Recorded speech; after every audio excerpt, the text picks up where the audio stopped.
आपने किसी लड़की को देखा जो आपको बड़ी खूबसूरत लगी, फिर आपने मन में उसको पसंद करना शुरू कर दिया। फिर आप गए उसको बोलते मैं तुम्हें बहुत पसंद करता हूँ, उसने मना कर दिया, तो आपके लिए एक दुख की दुनिया क्रिएट हो गई। पूरी की पूरी दुनिया ही दुख की हो गई। तो कह रहे हैं जब आप जगे, आपके जगते ही ये दुनिया आपके सामने बनी है। ये दुनिया थी नहीं, आपके जगने से बनी है। जैसे एक दर्द से दुनिया दर्द भरी हो गई, ऐसे ही आपके जगने से दुनिया आपके सामने क्रिएट हुई। और अगर आप जगते नहीं तो दुनिया नहीं थी। नमस्कार दोस्तों, स्वागत है आपका इस सीरीज में जिसको हम कहते हैं त्रिपुरा रहस्य।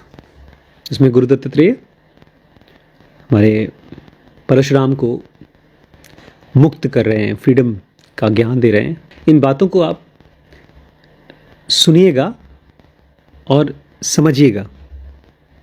समझने की कोशिश मत करिएगा, सुनिएगा और बस समझ जाइएगा।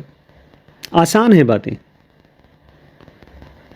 केवल जो आदमी यूज करना चाहेगा, इस ज्ञान को यूज करना चाहेगा जबरदस्ती, उसके लिए मुश्किल होगा। ज्ञान ऐसा होता है, इस टाइप का ज्ञान जो स्पिरिचुअल ज्ञान होता है, जैसे मैप, रोड मैप। आप सही रास्ते पे हैं मैप के हिसाब से, तो फिर बहुत आसान हो जाएगा एक रोड से दूसरा रोड पर पहुंचना और अपने डेस्टिनेशन तक पहुंचना। लेकिन अगर ज़रा सा भटके तो फिर मैप बहुत हेल्प नहीं कर पाता। अगर आप गलत रोड पर हैं और मैप पे गलत रोड दिखाई दे रहा है तो बहुत मुश्किल होती है मैप को इस्तेमाल करने की। विचार मैप की तरह हैं, लेकिन विचार समझने की आपको मदद करते हैं। अगर इन बातों को सुन करके आपको कन्फ्यूजन हो रहा है तो कुछ देर 3 स्टेप कर लीजिएगा, उसके बाद सुनिएगा। जो भी कुछ बताया जा रहा है वो सब आप समझ नहीं पाएंगे। अगर आपके अंदर में वर्दीनेस नहीं है, अगर आप उस ज्ञान के लायक नहीं हैं, तो आप ये सब बातें समझ नहीं पाओगे। अब एक सवाल है मेरा, क्या ज्ञान के लिए कोई लायक और कुछ लोग नालायक होते हैं?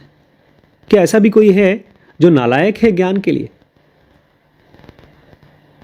ज्ञान के लायक होना मतलब आपका उस स्टेट पे होना चाहिए कि आप समझ पाओ उस ज्ञान को। जैसे अगर अभी मैं क्लास में बैठना, पहली क्लास फर्स्ट ग्रेड में जब नर्सरी में आया, तो उस बच्चे के लिए तो ये सारी चीज़ें डिफिकल्ट है, तो उसको वो इस ज्ञान की काबिल नहीं है। Very good, very good. एक छोटा बच्चा अगर क्लास फर्स्ट की पढ़ाई कर रहा है तो उसके लायक नहीं बनाया, क्योंकि अभी वो यूकेजी एलकेजी की पढ़ाई नहीं कर पाया है। एक 10th क्लास के बच्चे के लिए 12वीं की पढ़ाई के लायक नहीं है। तो आपको ये पात्र बनने के बारे में कह रहे हैं कि कुछ चीज़ें करो और आप उस ज्ञान के लायक बनो। कह रहे हैं आपका सदगुरु होता है जो आपको ध्यान और चेतना के प्रति इंट्रोड्यूस कराता है, आपको पहली बार उससे मिलाता है। पहले जो चीज़ नहीं थी अब है, पहले जो चीज़ नहीं थी अब है। किसको पता कि वो पहले नहीं थी?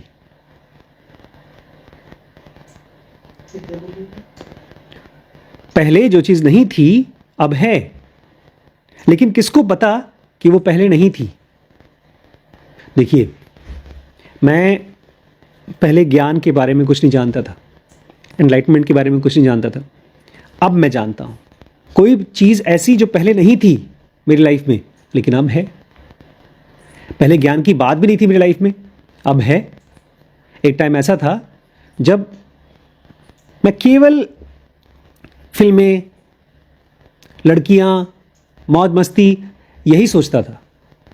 पहले मेरी लाइफ में कोई ज्ञान नहीं था, अब है। लेकिन क्या पता जो ज्ञान अब मेरे पास है पहले भी रहा हो, लेकिन वो छुपा रहा हो, वो काम कर रहा हो। क्या पता जो कुछ भी पहले मैं कर रहा था, लड़कियों के पीछे भाग रहा था, पैसे रुपए के पीछे भाग रहा था, या मौज मस्ती के पीछे भाग रहा था, वो भी ज्ञान का ही एक सीक्रेट रास्ता हो जो लाइफ मुझे करवा रही हो ज्ञान के लिए। किसको पता कि पहले नहीं था? कह रहे हैं जो लोग भी ये कहते हैं कि मुक्ति कई जन्मों में मिलेगी, वो केवल सुनी सुनाई बातें कहते हैं। कहते हैं अगर आपको ये लगता है कि अभी आपको मुक्त होने में कई जन्म लग जाएंगे, तो आपका भरोसा अभी हल्का है। 2 तरह के विश्वास होते हैं, एक ट्रेडिशनल फेथ और एक इमीडिएट फेथ। ट्रेडिशनल फेथ मतलब भैया मैं नहीं जानता, किताबों में लिखा है, लोग कहते हैं मुक्ति बहुत जन्मों के बाद मिलती है। वो तो हो गया किताबों की बात पर भरोसा करना। लेकिन एक इमीडिएट फेथ होता है जिसमें कि आप जो बात सुनी जा रही है, समझी जा रही है, उसको जी रहे हैं। अभी का फेथ आपका अभी के अनुभव से निकल के आ रहा है। अभी मुझसे कोई पूछ रहा था उस दिन लाइव सेशन में कि सर आपको कितने जन्म लगेंगे मुक्त होने के लिए। मैं तो मुक्त हूं, मुझे और कितने जन्म लगेंगे। तो मेरा जो अनुभव है मुक्ति का वो अभी का है, वो स्क्रिप्चर्स का नहीं है। बोलते जो आदमी ज्ञानी है वो किताबी बात पर भरोसा नहीं करता, वो किताब को जब पढ़ता है, समझता है, उसमें से उसका भरोसा निकलता है। समझिए, आप एक आदमी को भगवान मानते हैं, मंदिर में एक मूर्ति की पूजा करते हैं, वो किताबी बात पर पूजा करते हैं। आप राम को, कृष्ण को अगर आरती कर रहे हैं, भजन गा रहे हैं, तो किताब में लिखा गया है कि वो राम हैं, भगवान हैं, इसलिए कर रहे हैं। एक ज्ञानी जानता है कि राम कोई हाड़ मांस के इंसान नहीं थे, वो एक मुक्त स्टेट थे, तो वो पत्थर की पूजा नहीं करता, वो उस ज्ञान को जीता है। इसलिए गुरुतत्व कहते हैं जो समझदार हैं, जो ज्ञानी हैं, वो ट्रेडिशनल फेथ को नहीं मानते, वो उसके ऊपर उठ चुके हैं। कहते हैं जो भी चीज़ सही है उसको सीधे देखो। ये क्यों कहते हो, राम ने कहा था ना इसलिए ये सही है। अगर चोरी करना गलत है तो आप देख लो सीधे गलत है कि नहीं चोरी करना। क्यों? देखो, एक हिसाब किताब है। जो आदमी गणित जानता है वो जानता है 2 + 2 5 नहीं होता, गलत है। मान लीजिए आप बैंक में काम करते हैं और किसी ने कह दिया आपसे कि देखो उस आदमी ने 20,000 रुपये तुम्हारे अकाउंट में जमा किया था, तो उसमें लिख दो 10,000 जमा है, 10,000 रुपये निकाल के चोरी से मुझे दे दो। तो हिसाब किताब में गड़बड़ी हो जाएगी। बहुत से लोग करते भी हैं ऐसा, लेकिन आप जानते हैं मैथमेटिक्स के हिसाब से वो गलत है, गणित गलत हो जाएगा। ऐसे ही इस दुनिया में जो चीज़ गलत है वो गलत है। जो सीधे गलत को गलत की तरह जानता है वो मुक्त हो सकता है। लेकिन जो कहता है यार देखो गलत सही मैं जानता नहीं हूँ।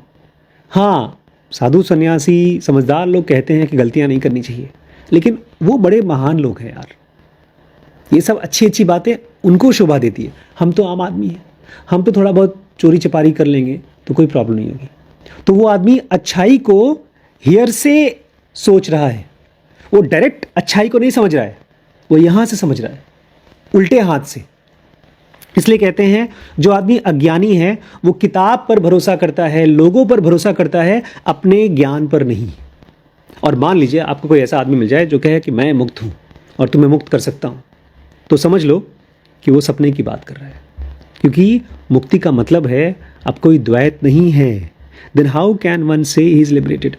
तो आदमी कैसे कहेगा कि मैं मुक्त हूँ? ये थोड़ा मुश्किल है। अगर मैं मुक्त हूँ, फ्री हूँ, तो मैं इसका ढोल नहीं बजाऊंगा। ये तो ऐसा हो गया जैसे मैं खाना खाकर मेरा पेट भर गया तो मैं कहूँ अरे बहुत बड़ा काम कर लिया मैंने, पेट भर गया।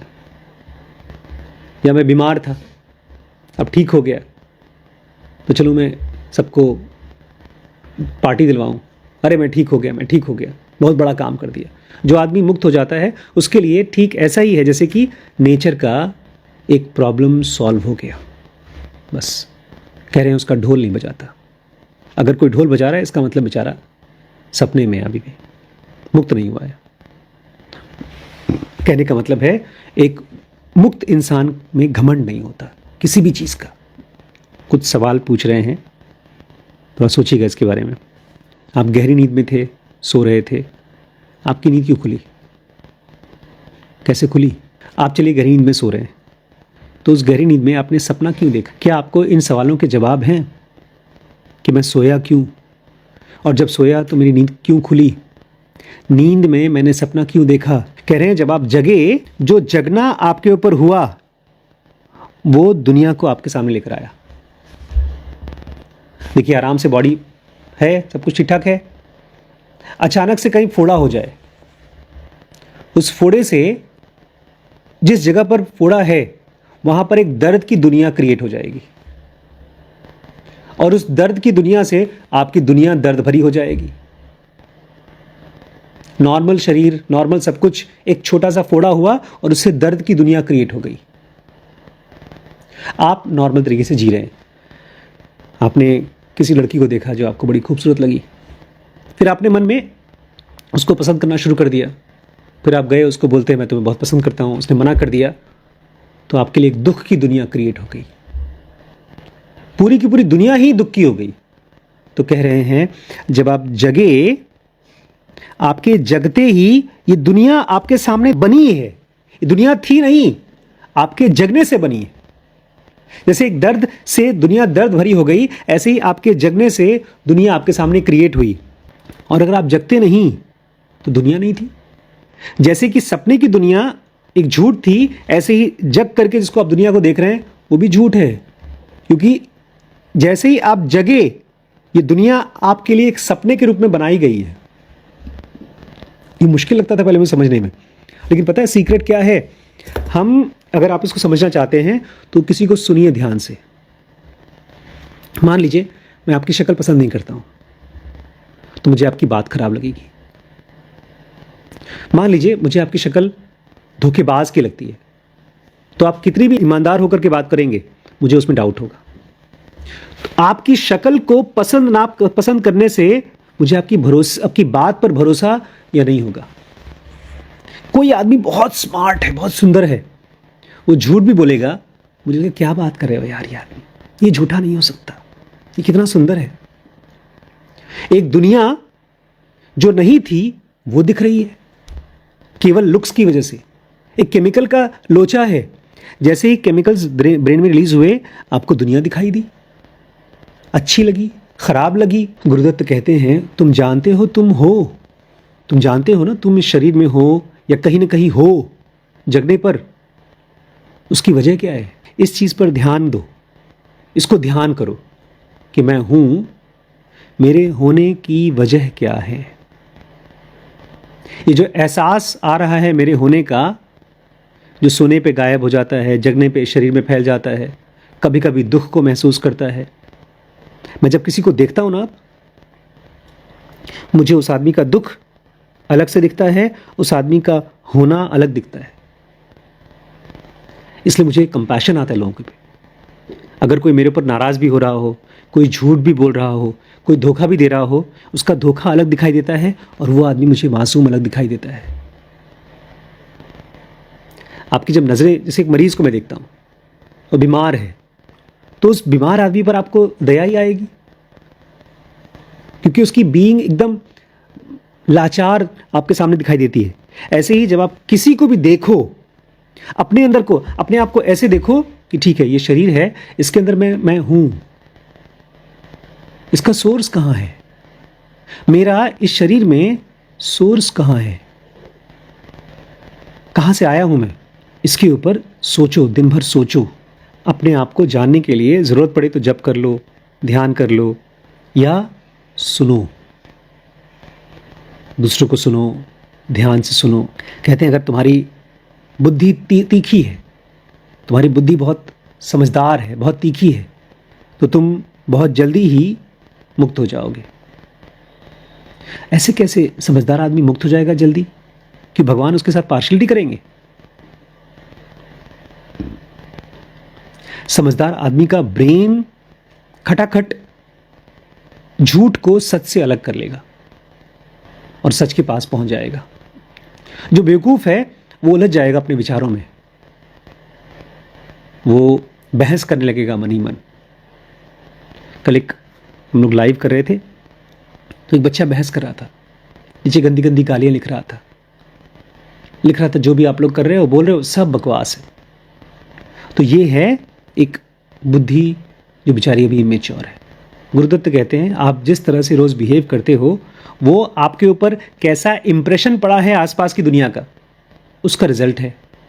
मान लीजिए आपके मन में चोरी की भावना आई, चोरी करने का मन आया, इसका मतलब मेरे आसपास में कहीं पर ऐसा ही कुछ हुआ होगा और वो मेरे ऊपर छप गया। आपने इसको देख लिया और वो उससे अलग हो गए। इसलिए कहते हैं first think through these things, कि ये आपका स्वभाव नहीं है, चोरी करना, गलत काम करना या अच्छा करना भी, अच्छा और बुरा दोनों आपका स्वभाव नहीं है। इन चीज़ों को सोचो गहरे से और थॉटलेस रहो। विचार के साथ जुड़ो मत, थॉटलेस रहो। अपने विचारों का गुलाम मत बनो। देखिए, ढेर सारे विचार आते हैं, लोग जैसे आपके पास आते हैं। एक आदमी आया, 2 लोग आए, 3-4 लोग आए, आपको पकड़ करके कहीं ले जाते हैं। आपसे बोलते हैं मैं चलो, नहीं तो तुम्हें मार देंगे, अपना पैसा दो, कब्जा कर लेते हैं। ऐसे विचार भी हैं। एक विचार आया, मैं यार गलत कर रहा हूँ, मैंने आज दिन में काम नहीं किया। दूसरा विचार आया, मैंने काम नहीं किया इसलिए आलसी हूँ। तीसरा विचार आया, आलसी हूँ इसका मतलब मैं ज़िंदगी में कुछ कर नहीं पाऊँगा। चौथा विचार आया, मैं किसी काम का ही नहीं हूँ। और इस तरह से आप विचारों के बन गए गुलाम। आप इन सभी विचारों को इंसान की तरह देखिए। अच्छा, ये एक बात बोल रहा है, दूसरी बात ये बोल रहा है, तीसरी बात ये बोल रहा है, ठीक है, उसके गुलाम मत बनिए, पहचानिए और अलग हो जाइए। और जो आदमी उस स्टेट पर पहुंच चुका है जिसको विचार नहीं आते, उसको अपने आप को बचाने के लिए, जिंदा रखने के लिए कुछ नहीं करना। उसके बाद उस आदमी के साथ जो भी अनुभव आता है, जो भी एक्सपीरियंस करता है, उसमें कोई कर्ता नहीं होता, कोई डूअर नहीं होता। ऐसे आदमी की ज़िंदगी में सब कुछ अपने आप होता है। जैसे आप खाना खाते हैं तो पेट अपने आप खाना पचाता है, ऐसे बाहर भी उसके साथ सब कुछ अपने आप होता है। स्पेस सब जगह है, लेकिन स्पेस के भी पीछे कॉन्शियसनेस है, चेतना है। हमारी चेतना की जो लाइट है वो उसी ने स्पेस को पैदा किया है। और जब तुम्हारी शरीर की चेतना को तुम छोड़ दोगे, तब तुम अपनी कॉन्शियसनेस की स्पेस को, फैलाव को एक्सपीरियंस करोगे। तब तुम कहोगे मैं कहाँ नहीं हूँ, ऐसी कोई जगह नहीं है जहाँ मैं हूँ ही नहीं। उसी से कॉन्सेप्ट आया है भगवान का कि वो सब जगह है, कण कण में है, क्योंकि वो स्पेस के भी पीछे है। तो गुरुदत्त कहते हैं, देखो विचार कहाँ से आते हैं, विचारों के गुलाम मत बनो।